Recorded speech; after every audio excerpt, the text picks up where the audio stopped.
Salvation Army couldn't hold me back.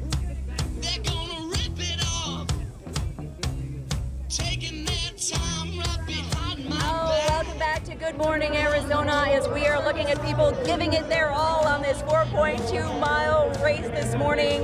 Pat's Run still.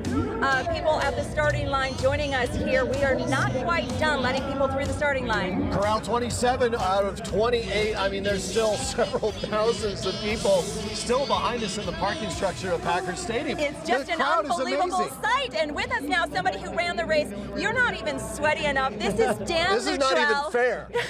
He's a U.S. Army veteran, and he is a recipient from 2011 of the Pat Tillman Scholarship Award. So what have you been doing with yourself since then?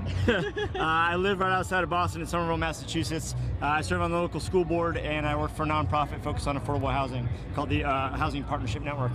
How come you're not sweating? I mean, I know you're a marathon runner. It's dry out here, so I've been drinking, and it's definitely hotter than Boston, that's for sure.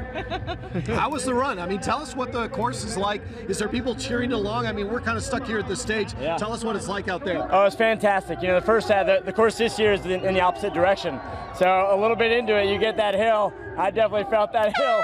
And oh, there we go. There's Corral 27 going on. Yeah, you feel that hill, and then the second half of the race, you get downhill and get into it a little bit. But great course. There are people out there cheering for us. Really great to have the support of ASU and everybody else out here. How many years have you done this now, and what is your feeling as you turn around and you look out at this crowd and all the people that are committed to honoring Pat Tillman and his legacy? Yeah, this is my second year running Pat's Run, but this is just an honor. It's so great to see 30,000 people out here supporting the mission. As a Tillman Scholar, you know, we feel an obligation to kind of carry on Pat's legacy and do something meaningful, and it's great to see so many people out here supporting that.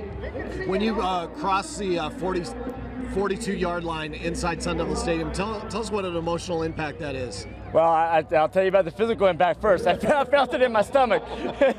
But, I mean, as you know, coming into the stadium right there, you know, you feel just the whole stadium is cheering for everybody crossing the finish line. So while simultaneously trying not to get past in front of the cameras, I'm also just felt good. A little bit of an accomplishment, and what a great way to continue to honor Pat's memory and to continue to you know, support this the Pat Tillman Foundation.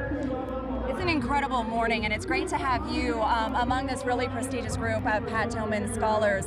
Talk about the responsibility you feel to do something with your life that actually honors him and continues his commitment to service. What are you actually doing in Massachusetts? Yeah, so there was a meeting with the Tillman Scholars last night, and Marie, you know, Pat's widow, she spoke to us, and she said, you know, if you want to wonder what Pat's legacy is, this is it. You look across the 420 scholars that are all doing something different in their life, trying to give back. That's his legacy. And if you say, what would Pat be doing? He would be doing some version of what all of the scholars are doing. My passion is working on education in Somerville. It's an urban school district, and trying to give opportunities to those who might not otherwise have it. I've been fortunate, you know, I got to go back to school thanks to the Pat Tillman Foundation, and there's a lot of work to be done for those who don't have opportunity in education. So that's what I'm passionate about, and that's what I'm working on. That's awesome. We have thousands of people sitting at home right now watching this live on 3TV and CBS 5, maybe thousands more across the country, on the internet, on our social media feeds. What's your message to them? Because you don't have to participate in Pat Tillman's run. It doesn't have to be one day a year to give back to your community. Yeah, you know, at the end of the day, you know, whether you're here, whether you're supporting the foundation in any way you can, or just getting off the couch and going outside and helping somebody. I mean, there's so much need. You know, not telling you something you don't already know, but there's so much need out there. You know, I think what motivates us, you know, the Tillman Scholars, is seeing other people getting engaged, getting off the couch and doing something for somebody else.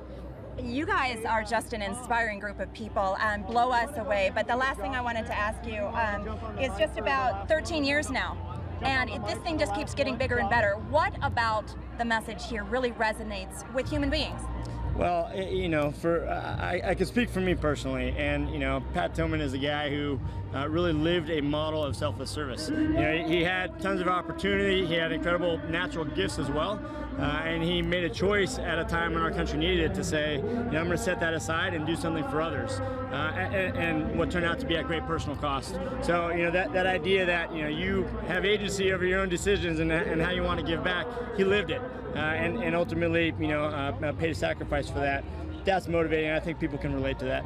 Dan Futrell, one of the Pat Tillman Scholars, well said, well spoken, and well done today. You Yes, guys, nice seriously, job. where is the sweat? I don't It's even dry know. out here. He's so a dry. marathoner. It's so dry. True. Oh, like this was like a walk in the park for you. No. It's a warm-up run. Congratulations. Thanks Thank for you being so with much. us. Thank you very much.